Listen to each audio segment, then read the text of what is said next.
Bonjour, aujourd'hui je vous montre comment résoudre un système d'équations par la méthode de réduction. Je l'appelle aussi la méthode du magicien, ça va? Alors un système d'équations, c'est quand tu as deux droites comme ça ici et tu cherches l'endroit où ça se croise, donc le point d'intersection. Donc, il y a 6 étapes. La première étape, c'est s'assurer de placer les termes de x et de y un en dessous de l'autre. Ça veut dire que les x vont être vis-à-vis comme ça ici, les y vont être vis-à-vis comme ça, les égales vont être vis-à-vis, et bien sûr, ça va être des nombres qui sont dans ces affaires-là. Là. Alors ici, les nombres vont être carrément de l'autre côté, à droite. Alors, ça doit ressembler à ça. L'équation numéro 1, l'équation numéro 2, j'ai mis un petit losange, pas losange, mais un hexagone, parce qu'on va mettre quelque chose là-dedans. Alors, ce qu'on va faire, c'est qu'on va multiplier l'équation 1, ou des fois, ça peut être l'équation 1 et l'équation 2, mais c'est souvent juste une des deux, OK? Alors, pour obtenir le même nombre dans le carré ou dans le cercle, tu dois choisir, est-ce que c'est le même chiffre que je vais faire apparaître ici, ou est-ce que c'est le même chiffre que je vais faire apparaître là? C'est à toi de décider. Alors, mettre une addition ou une soustraction dans l'hexagone. Ensuite de ça, ça va être très, très, très souvent un moins pour faire disparaître les X ou les Y. Ensuite de ça, quand tu vas avoir réussi à faire disparaître une variable, il va te rester à isoler la variable qui va te rester. Alors, si tu as fait disparaître les X, ben, il va te rester les Y. Et si tu as fait disparaître les Y, il va te rester les X. Et après avoir trouvé la valeur ici, à la quatrième étape, tu vas la remplacer dans une des deux équations de départ. Alors, tu vas la remplacer dans soit celle-là ou soit celle-là pour isoler l'autre variable. Puis la sixième étape, c'est de vérifier si les deux équations te donnent les mêmes réponses. Alors, on va faire un exemple assez rapide.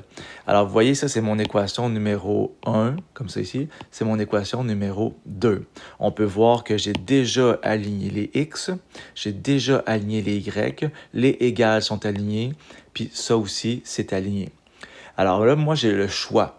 Je dois faire le choix. Est-ce que je vais faire apparaître le même nombre ici ou le même nombre là? Moi, je pense que je vais travailler avec les x.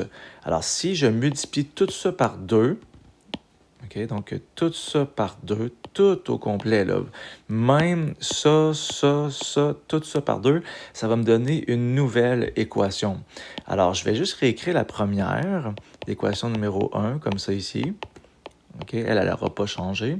Et l'équation numéro 2, je vais l'appeler 2', donc l'équation modifiée. Ça va me donner 2x plus 12y est égal à moins 4.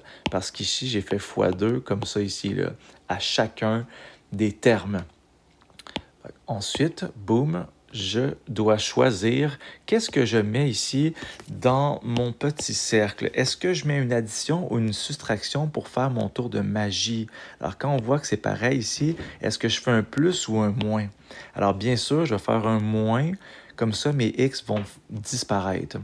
Par exemple, les y, eux autres, ils ne disparaîtront pas. 3y moins 12y, là, ça, je dois le faire.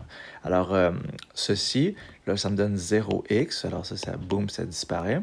Ensuite de ça, ça me donne moins 9y, comme ça ici. Et lorsque je fais 8 moins 4, ben, ça me donne 12, comme ça ici. Et là, j'isole en divisant par moins 9. Donc, on divise par moins 9 de chaque côté. Donc, ça me donne moins 4 tiers. Et pour trouver la valeur de x, alors je m'en vais prendre ceci et je la mets dans l'équation 1 ou l'équation 2. C'est toi qui décides. Alors, ce que je vais faire, je vais prendre l'équation 1. Ça va? Alors, je réécris 2x plus 3 multiplié moins 4 tiers est égal à 8. Ça ici et ça s'annule. Alors, ça me donne 2x moins 4, est égal à 8. Donc, je fais plus 4 de chaque côté, ça me donne 2x est égal à 12. OK? Et ensuite de ça, je divise par 2. X est égal à 6. Et si j'ai le goût, je peux remplacer le y là par moins 4 tiers et je me rendrai compte que le x me donne aussi x égale 6. C'était la méthode du magicien.